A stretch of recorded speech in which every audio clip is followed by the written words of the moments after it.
Remember that old Disney movie with the rat? You know, the one where he gets the guy to do what he wants by yanking his hair inside the chef's hat? That's not exactly how it went, but you get the idea.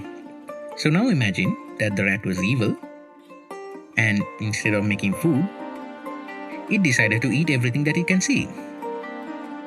That's kind of what this game is about, but there's a lot more to that, and that's why I'm making this video. Welcome to the very first episode of Great Games You Haven't Played, the show where I talk about video games that you probably haven't played, but you totally should. This show will mostly focus on video games that weren't as popular when they were released, or have gotten buried under the never-ending list of new releases over the years.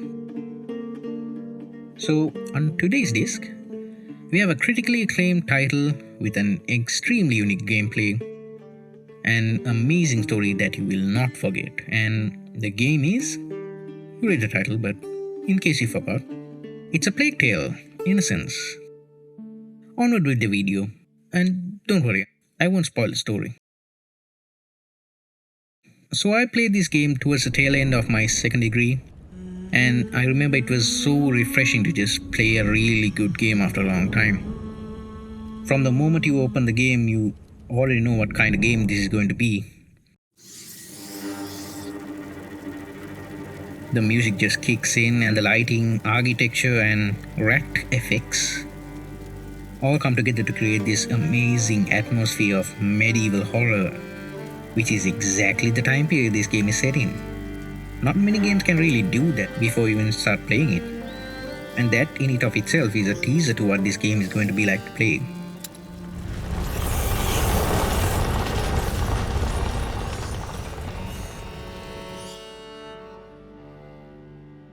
Once you do get into the game, it's a real treat to look at.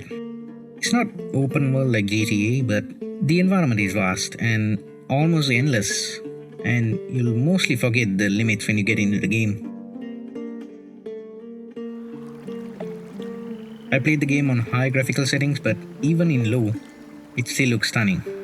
It's almost as if you can feel the texture on the rocks and the wood and other stuff like clothes, and the sound design is amazing.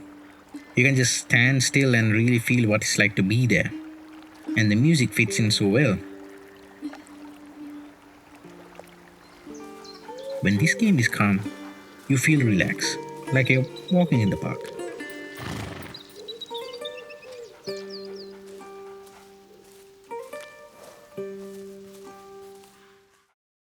But when things heat up in the game, you are going to feel it. Hugo, do something! Run! To stop him easier. Please, we've got to carry on. Just a little further. That's how good the gameplay is. We haven't even talked about the story yet. So like I said, this game is set during the medieval ages, and staying true to its setting, the developers have really made sure you play it like you're in the era.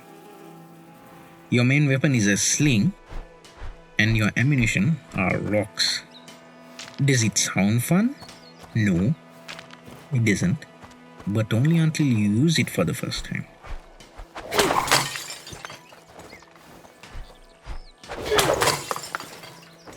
Pretty soon you'll be searching up how to build one yourself and actually learn how to use it, because it's so satisfying to do.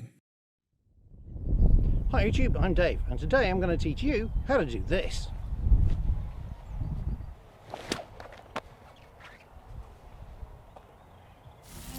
And over the course of the story, you'll learn how to make even more fancy ammo, like stuff that lights things on fire and stuff that puts it out, and a bunch more cool stuff that I'll let you experience yourself. You also have the ability to throw rocks just by using a hand when you need to stay silent, because it makes sense, and also since the sling makes a lot of noise when you use it.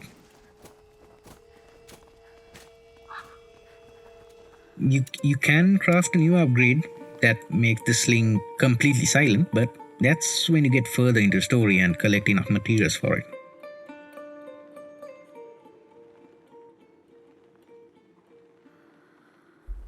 So why the big fuss about noise?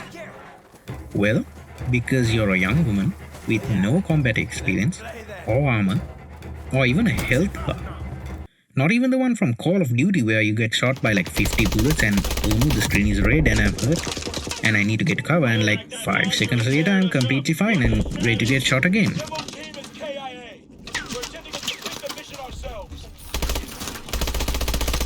No, in this game you have no lifelines or second chances. You get caught, you die. You fail to kill someone, you die. You try to mess with the ratatouille, you die. So you're always in this mentality that you are vulnerable and that you're not some kind of overpowered protagonist with magic healing potions. And make sure to not take stupid chances with the guards who are obviously down to kill you. And also keep an eye out for the rats who are also down to kill you. So what's the story like? We play as Amicia de Rune, the daughter of a knight, and along with us we have a little brother, Hugo de Rune. I'm keeping the details of the story as light as possible since the point of a video game is for you to play it and experience it yourself, which is the whole point of this show in the first place. So back to the story. You probably already know that the Black Plague of the 13th century is a significant part of the story because of rats and stuff. And yes, it is a big part of the story, but that's not what the story focuses on. It's really about the characters and what their lives are like because of what's happening around them. It really does not fail to deliver in any way. The whole story is divided into chapters, and from the first chapter itself, you are gripped into the story and you'll always be wondering what's going to happen next. The relationship between Amicia and Hugo is also very well written. Every time they are having a conversation or taking a stroll down the forest, it makes you kind of forget about the fact that they're living in one of the worst times in human history. I say one of the worst because Hitler existed. The story is rich with emotion and the theme is more revolving around the strength of family. There are also a lot of good and bad characters you'll meet throughout the story, and whether or not you like them, that's up to you. I wouldn't say they're as good as the squad you can have in Mass Effect 2, but they're alright.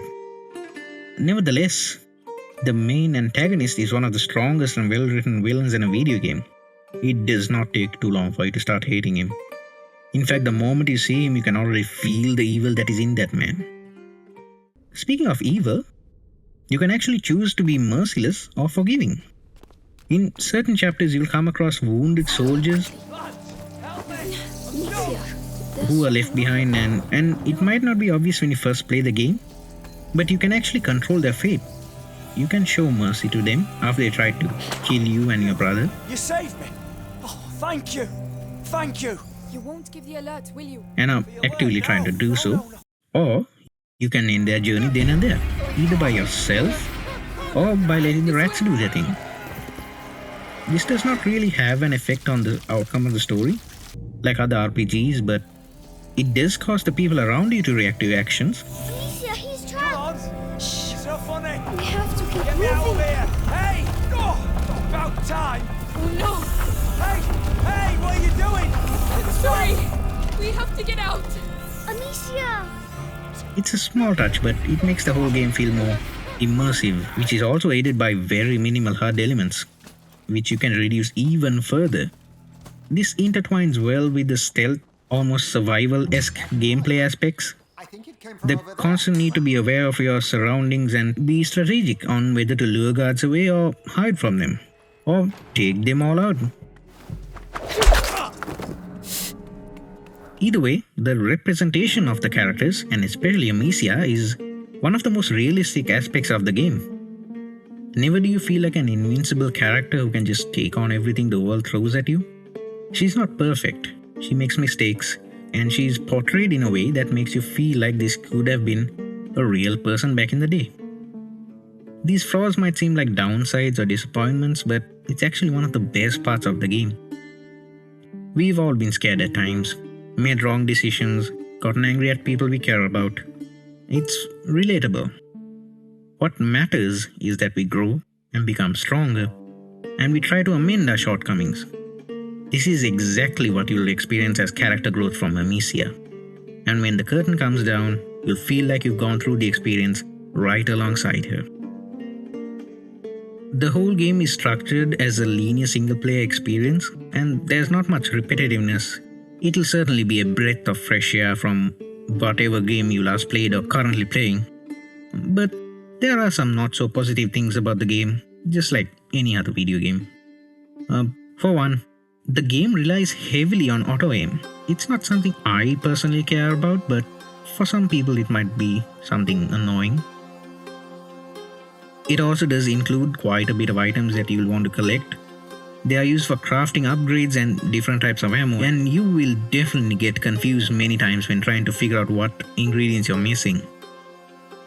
And finally, there's the secondary characters. Like I said before, they're alright, but they're possibly the weakest aspect of this game. They just feel a bit bland in my opinion. But thankfully there's only a few of them, and you really don't have to spend too much time with them, as much of the story is set around Amicia and Hugo.